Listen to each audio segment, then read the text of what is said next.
Welcome back to another Disheveled Devlog. That's what I call these videos. That's not the name of the game. I want to go over some of the stuff that I have been working on over the, past week or so since the last time I recorded one of these. So last time I had talked about improving the enemy AI of my game, so that way it was more interesting to interact with. Now, I had this very complex system of invisible states and all this stuff that just was messy to have to deal with. And Woo TBM comes in and saves the day. That's one reason why I like doing these devlogs for the few that watch it. Can give me some ideas to improve things, and boy, have I improved things. Thanks to, like I said, Woo TBM, and of course, Yanfly's Battle AI core, which seems like an obvious answer, but dumb monkey brain goes straight to event. I don't know why. I always want to event things before using plugins, and because of that, I always don't even think about looking for plugins to find things. I always think of first, like, how can I event this? I have gone through and I have improved all of the enemy AI by simply just adding things like this right here. So I can set all sorts of different parameters here for these individual enemies to control their behaviors. Now, this has been a humongous improvement to enemy behavior, which is exactly what I wanted to do. They act much smarter and are more interesting to fight because of this. However, there is now a problem with this. I'm not sure if this is a bug with Yanfly's battle core, or if maybe the way that I have the plugins ordered has caused some sort of problem, or I don't know. However, one of the skills in my game, and it's sort of what prompted this whole thing to begin with, ironically, is a skill that will buff enemies to have 2 actions per turn. And all of a sudden, since I implemented the Battle AI core, that function has seemed to disappear. They will still cast the spell, no problem, and they'll receive the buff, no problem. It's just they won't actually receive, or they won't actually do 2 actions per turn. And I'm not really quite sure why that is. It's something I'll have to look into later, or maybe come up with an entirely different solution to that buff. So yeah, that's unfortunate, but I just wanted to focus on improving their AI, and I'll look into fixing that buff sometime later. Of course, if you think you know why the turn actions is not working correctly, like for example, if we go, where is it? Here it is, double stack. Action times plus 100%. So that should mean 2 actions per turn. If you know why that's not behaving correctly, feel free to let me know, because I have no clue. So that's all been fixed. Now let's turn our attention to something slightly different. I've been remastering my first level, just bits and pieces here and there.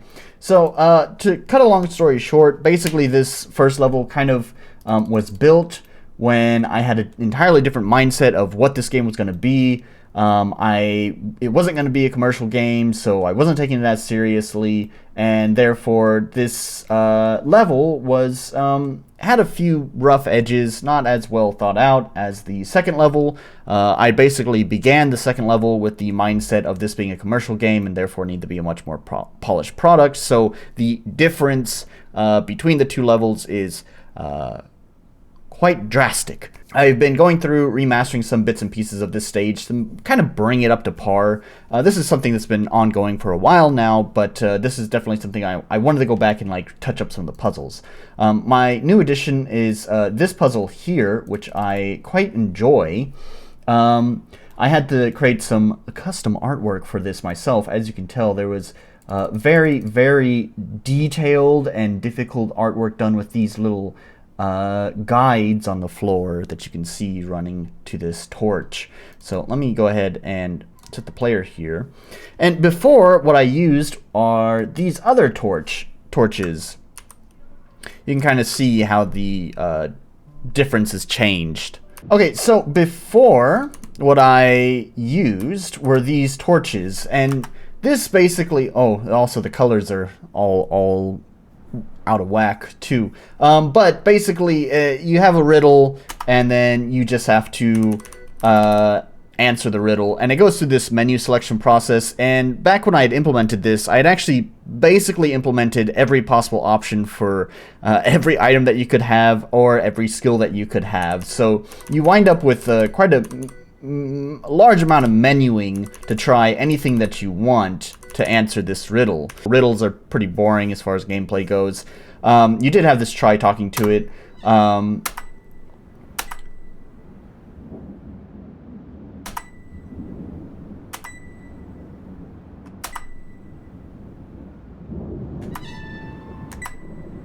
Yeah, so each of these torches, there were 3 of them. Each of them also had their own try talking to it command as well. Each one would respond differently. I like that. It's cute, but the overall concept for this little puzzle here was a little bit too basic for me. So you have these crystals, and you will activate them.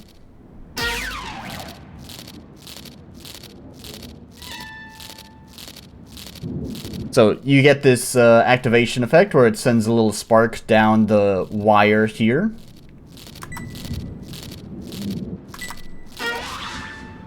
Okay, good. So I do start the debug stuff here. So it'll set me up with, debug stuff will set me up with enough charges for my lightning rod. And so the goal is to activate these little crystals in enough time.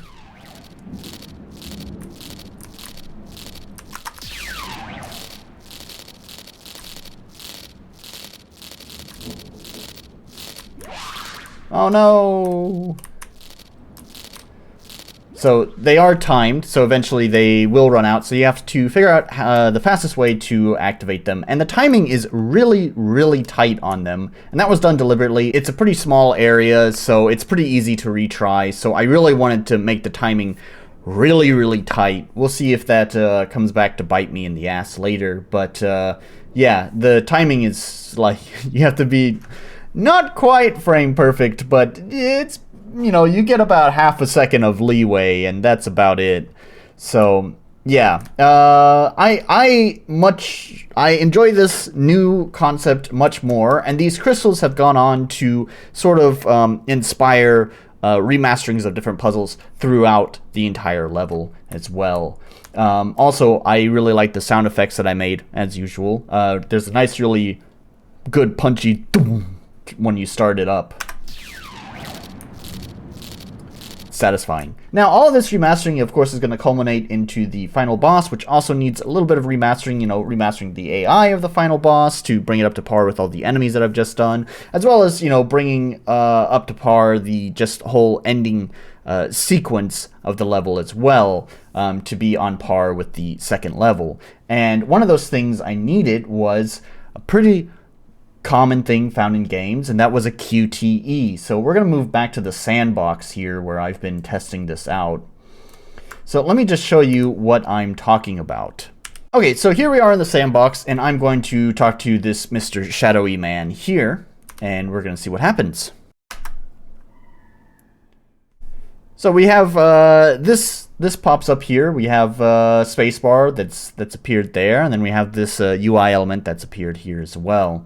And once you start pressing space, look at that. So, like any good QTE, button mash QTE, that's what you gotta do, is you gotta mash.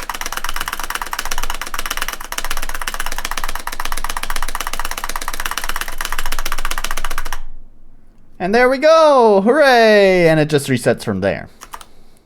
So I'm gonna go ahead and restart it. Now, of course, here's the thing, is that QTEs, especially button mashing ones, can be challenging for some people, especially those with like physical disabilities. There are some people who just don't like mashing on a controller that much. And of course, me, as someone who has preached accessibility, you can bet your tight little ass that I have added an option to change that behavior. So we can change it to a press and hold function now, where if we activate this again, we will press and hold, and there we go.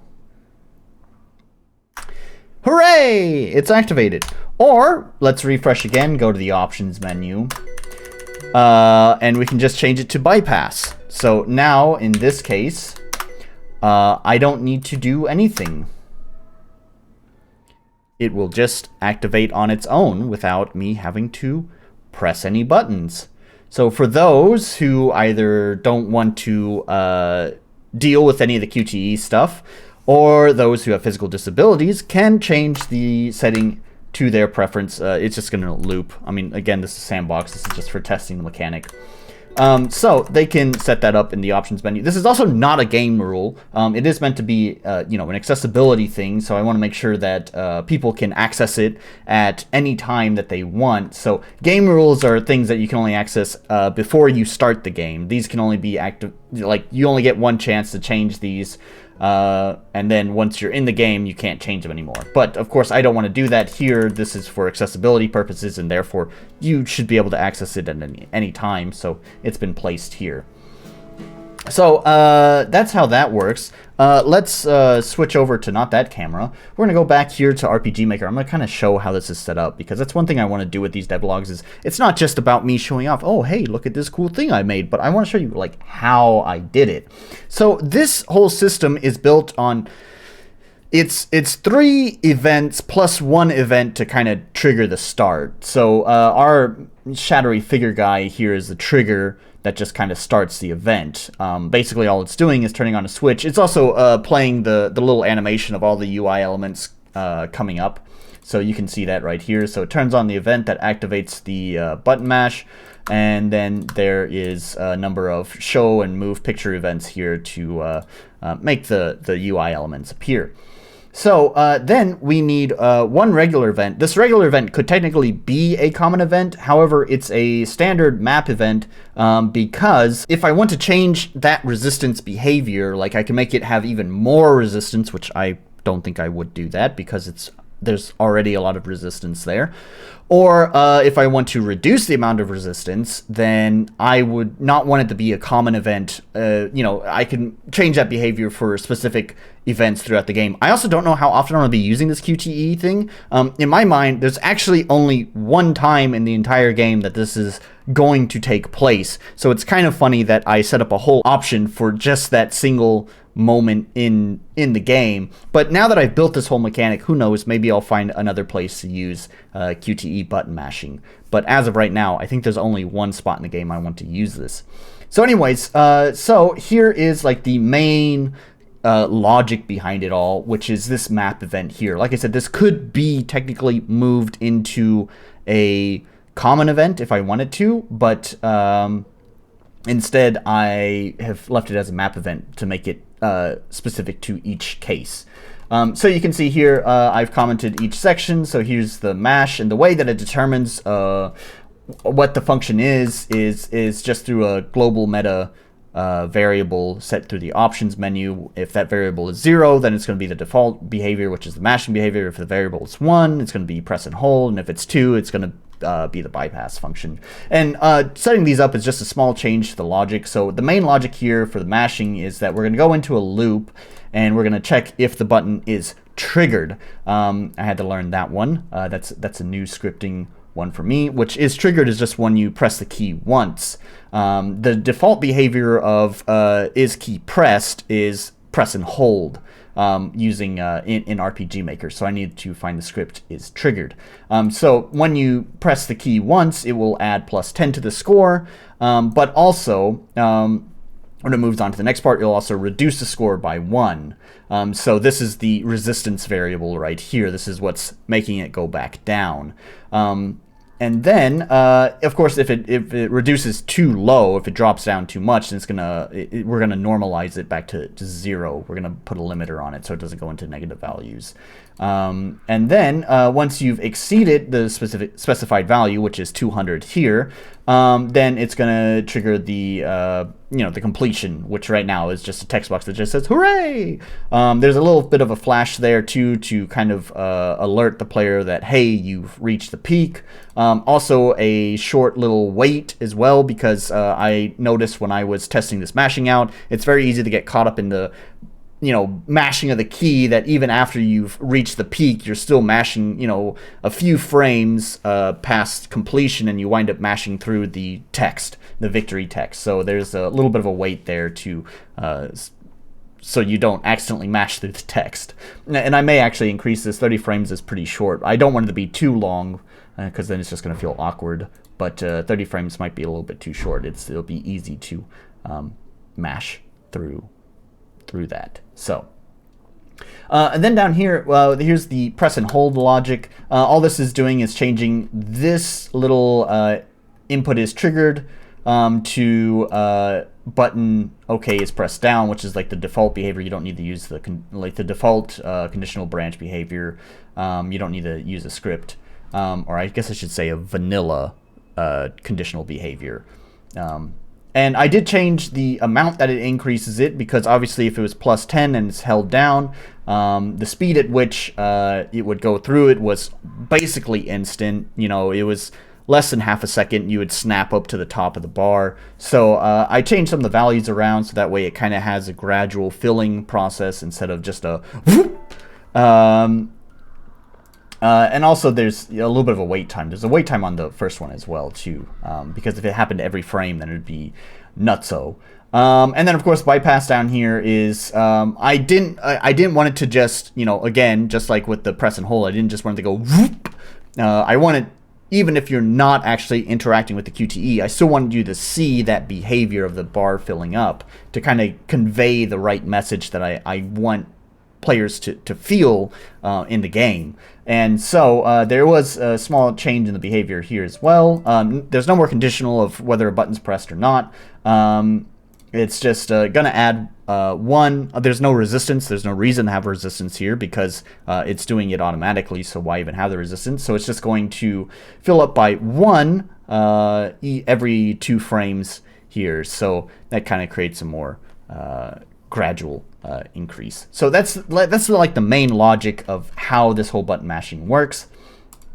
But then, like I said, there are 2 more parallel events that are also mostly for visual flair here, so we'll open those up. So if we go to common events, and it's going to be all the way down here, we have the confidence UI. So this is going to be like the meter on the right. This just controls the meter behavior. This is all done through show picture commands. So this is also where I'd add in the sound effects. As you may have noticed, there's no sound effects right now. It's completely silent. So this just controls the visual parts of the gauge itself. So you can see at between certain values, it will cause the gauge itself to kind of shake a little bit. Oh, sorry, it'll cause the screen to shake. It will also cause the gauge to shake whenever it changes the image. So you can see here's gauge 0, gauge 1, gauge 2, gauge 3, 4, and 5. So it's just a set of images. I could have used something like SRD HUD Maker, which I do actually have installed.